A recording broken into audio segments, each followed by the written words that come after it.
Hi, everybody. I'm David Butler. I'm Emily Freeman. Welcome back or welcome new to our week-long Christ-centered Christmas celebration. We are on day 3, but if you're just joining us, that is not a problem. You can catch up. We are studying each member of the Nativity, and we're learning about their story, and we're giving a lesson and a small invitation and tradition with each of them. And today we are learning about Mary, the mother of Jesus.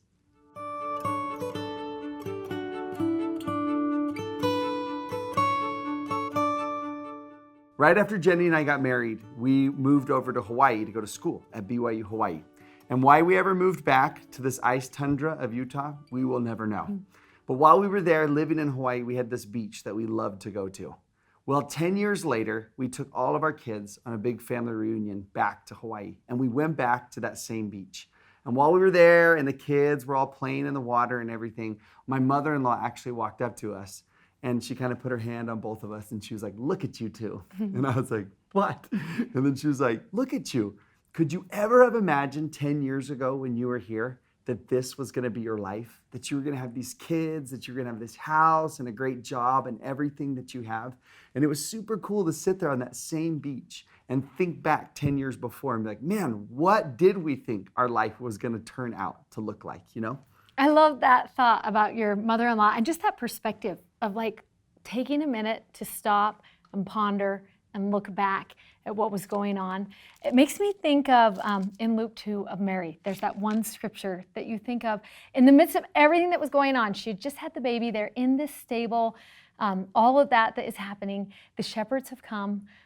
Angels have been there. There's this new star. And there's this one verse in the middle of Luke 2 that says in verse 19, "But Mary kept all these things and pondered them in her heart." Have you ever wondered what it was that Mary might have pondered?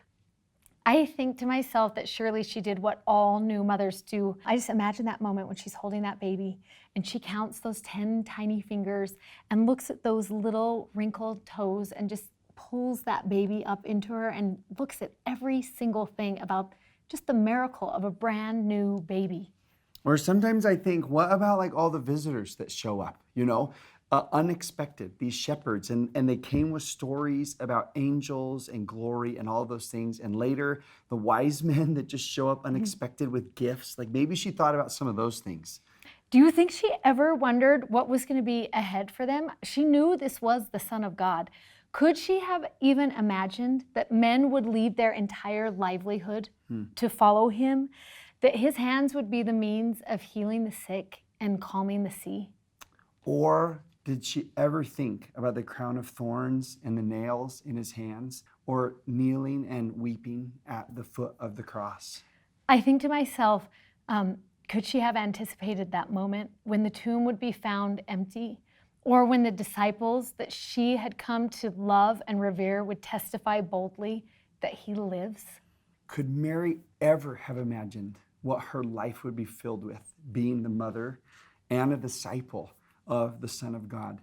And years later, after all of these things had happened, do you think she looked back on that night in the stable and remembered some of those things that she pondered? We love thinking about what Mary might have pondered on that night, that still and sacred moment when she just sat and thought about the miracle of that birth. And I think it is so important for each of us to remember to do that in our own lives, to take a moment and just ponder on the night of Jesus's birth.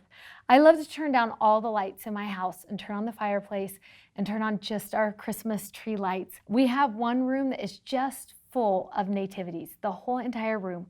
And sometimes late at night, I sit there for 20 or 30 minutes and I just ponder on the miracle of the birth of Jesus Christ. It's so important to have a lot of joy and anticipation and celebration at Christmas time, but it's also really important to set those times aside for sacred wondering and pondering and thinking. As you finish learning about Mary and talking about her story and the lesson that you learned from her, then you can take your figure of Mary and place it into the stable right next to Joseph.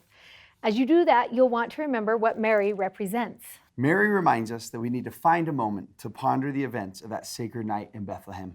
As we do this, we celebrate the miracle of Christ's birth and the gift heaven gave. So the invitation for Mary is to find some place and some time to ponder the miracle of Jesus' birth.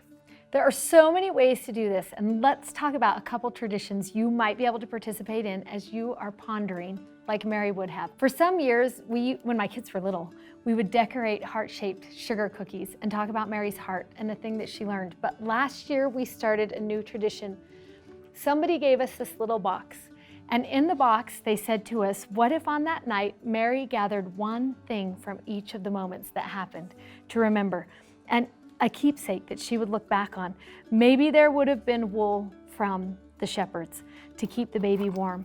Maybe she would have kept just a little bit of the frankincense and the myrrh and the gold, just a little piece of each to remember. Maybe a piece of the swaddling clothes. Maybe some of the straw from the manger, that she could look back to that sacred night, that miraculous night, and remember those things that she pondered in her heart.